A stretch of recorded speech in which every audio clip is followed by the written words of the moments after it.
Hello, welcome. તો આજે થોડીક સ્વતંત્રતાની વાત કરવી છે. ઘણા લોકો બહુ વાતો કરતા કે ભાઈ જીવનમાં સ્વતંત્રતા જોઈએ, થોડીક ફ્રીડમ જોઈએ. જોવા જઈએ ને તો 100% ફ્રીડમ હોતી જ નથી. અને જો 100% તમારે ફ્રીડમ જોતી હોય ને તો એને કદાચ આપણે હજી એને પચાવવા માટે લાયક પણ નથી બન્યા.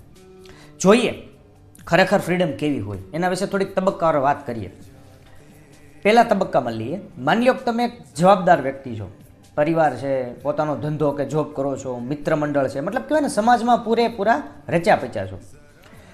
હવે માની લો થવાનું જો થાય એવું કે તમારા પરિવારના કોઈ સભ્ય દ્વારા કે તમારા જેને ચાહો છો એ કોઈ અંગત વ્યક્તિ દ્વારા કે તમારા મિત્ર દ્વારા કે તમારા કલીગ્સ દ્વારા જેના જોડે કામ કરો છો, એની કોઈ વાત કે એનું કોઈ વલણ તમને ખૂચ્યું છે, નથી ગમ્યું અને તમે એનાથી દુઃખી છો.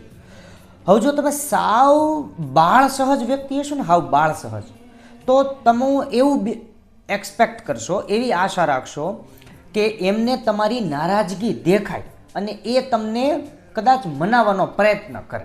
જો સાવ બાળ સહજ વ્યક્તિ હશો તો. થોડાક જેન્યુઅન વ્યક્તિ હશો તો તમારા બિહેવિયરમાં તમારી નારાજગી દેખાશે. તમે થોડાક જેન્યુઅન વ્યક્તિ હશો તો તમારા બિહેવિયરમાં તમારી નારાજગી દેખાશે અને બસ તમે એટલું જ ઈચ્છશો કે બસ તમારી નારાજગી એમને દેખાય, એમને ખબર પડે કે આ વ્યક્તિ આ કારણોસર નારાજ છે. આ થઈ સાવ કોમન મેનની વાત. હવે માની લો કે તમે એ સ્ટેપથી કે આ અવસ્થાથી થોડાક ઉપર ઉઠી ગયા છો. મતલબ કઈ રીતે કે તમને રિયલાઇઝેશન થઈ ગયું છે, અંદરથી સમજાઈ ગયું છે કે શક્ય જ નથી કે કોઈ માણસ દ્વારા આખી જિંદગી ખુશ રહેવું.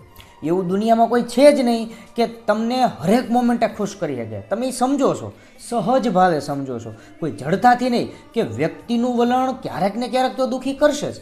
એ તમારી પત્ની હોય, તમારા પતિ હોય, તમારા બાળકો હોય, તમારા મા બાપ હોય, ભાઈ બહેન હોય, કલીગ્સ હોય, ફ્રેન્ડ હોય, હર કોઈ બી સંબંધ એવો કોઈ સંબંધ જ નથી કે જ્યાં તમને દુઃખ ન લાગે. કોઈનો એવો ઈરાદો હોતોય નથી, પણ સૌ પોતપોતાની રીતે રિએક્ટ કરતા હોય ને દુઃખ લાગે ને આ બાબત તમે બહુ સારી રીતે સમજી ગયા છો.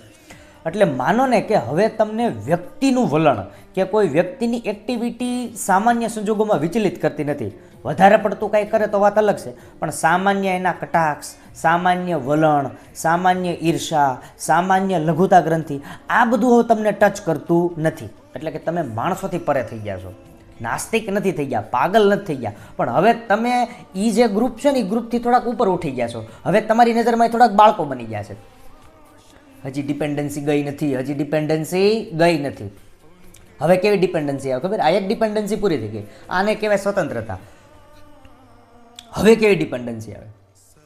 તમને માની લો જીવનમાં કોઈ સ્ટ્રગલ કરો છો, કોઈ જગ્યાએ ઘસાવ છો, કંઈક જોઈએ છે મળતું નથી, અથવા તો જીવનનું જે સ્વરૂપ માગો છો એ સ્વરૂપ મળતું નથી, ખેંચાવ છો, તો તમારી મગજમાં સતત ક્યાંક ને ક્યાંક એવું હશે કે હું જે કામ કરું છું ને ઉપરવાળું તત્વ જોવે છે, ઉપરવાળું તત્વ જોવે છે અને ક્યારેક ને ક્યારેક મારા કામનો એ મને પ્રતિસાદ આપશે.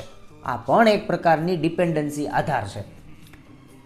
તમે વ્યક્તિને નથી કહેતા, વ્યક્તિથી તો તમે સૌ પરે જ થઈ ગયા છો, પણ ઓલા તત્વ ઉપર જેને માનો છો ને એના ઉપર પૂરેપૂરી ડિપેન્ડન્સી છે, આધાર છે કે એ ક્યારેક અત્યારે તમારા કામને જોવે છે અને એ ક્યારેક તમને ન્યાય કરશે. એવી રીતે તમે જુઓ છો. તો શું એવું શક્ય છે ખરું કે આપણો જે માનસિક આધાર કુદરત ઉપર જે રહેલો છે કે આપણે જે કોઈ સ્ટ્રગલ કરીએ છીએ, જે કોઈ ફેસ કરીએ છીએ, અથવા તો જ્યાં પહોંચવું છે કે જે કંઈ જોઈએ છે એ નથી મળતું, એ મનોમન આપણે એવું વિચારીએ છીએ કે એને ખબર છે અને ક્યારેક તો આપને આપશે. આવા આધાર સાથે જીવીએ છીએ. તો એ શક્ય છે ખરું એ આધાર પણ છોડી દઈએ? મળે બી ખરું, ન બી મળે, આનાથી બેટર પરિસ્થિતિ આવે બી ખરી, ન બી આવે, એ ટોટલી પોતાના ઉપર લઈ લઈએ. 1% કુદરત ઉપર ન છોડીએ. આ જો માનસિક અવસ્થા આવી શકે ને તો એ ટોટલ ફ્રીડમ છે.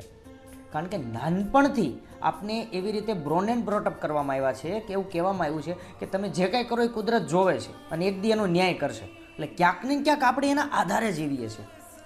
કુદરતના અસ્તિત્વ ઉપર કોઈ સવાલ નથી, નાસ્તિક થવાની કોઈ વાત નથી, પણ એક એવી ક્ષણ, એક એવો મોમેન્ટ આવી શકે તમે જે છો એ જ છો, જે થશે એ કોઈ કુદરત કરશે એવો પર્સપેક્ટિવ મૂકી દો. થાય બી ખરું, તમારા ફેવરમાં થાય બી ખરું, ન બી થાય. જ્યારે આ આધાર તમે છોડો ને કુદરત ઉપરનો, ત્યારે તો થોડાક સમય તો તમને સાવ નોધારાપણું લાગે. કારણ કે નાનપણથી આપણે એવા એવા આશયમાં જીવાશે કે એ બધું ઠીક કરી દેશે. અને જ્યારે જ્યારે બી આપણે પ્રોબ્લેમમાં મુકાઈએ, કોઈ સંકટ આવે એટલે તરત ત્યાં હાથ જોડીને ઊભા રહી જઈએ છીએ. હજી કહું છું, નાસ્તિક થવાની કોઈ વાત નથી, પણ એક વખત એ આધાર છોડો એમનો, એક વખત એ આધાર છોડો કે છૂટે એટલે થોડીક વાર તો સાવ નિરાધારપણું લાગે, એકલાપણું લાગે, એવું લાગે કે જાણે કોઈ છે જ નહીં મારી પાછળ. પણ ધીમે ધીમે જેમ પોતાની સાથે આ નોધારાપણા સાથે જીવતા જાઓ ને એમ પોતાની અંદરથી એક આત્મવિશ્વાસનો અંકુર ફૂટતો જાય. અને એ આત્મવિશ્વાસનો અંકુર ફૂટે ને પછી કુદરત ઉપર ડબલ શ્રદ્ધા આવે. અત્યારે જે તમારી શ્રદ્ધા છે ને સાવ ખોટી છે, અત્યારે સાવ ભીખમંગા જેવી શ્રદ્ધા છે. એક વખત એનો આધાર છોડી દો, ભૂલી જ જાવ કે છે, પોતાની રીતે જુઓ. 100% જે કાંઈ થાય એ તમારી લીધે જ થશે.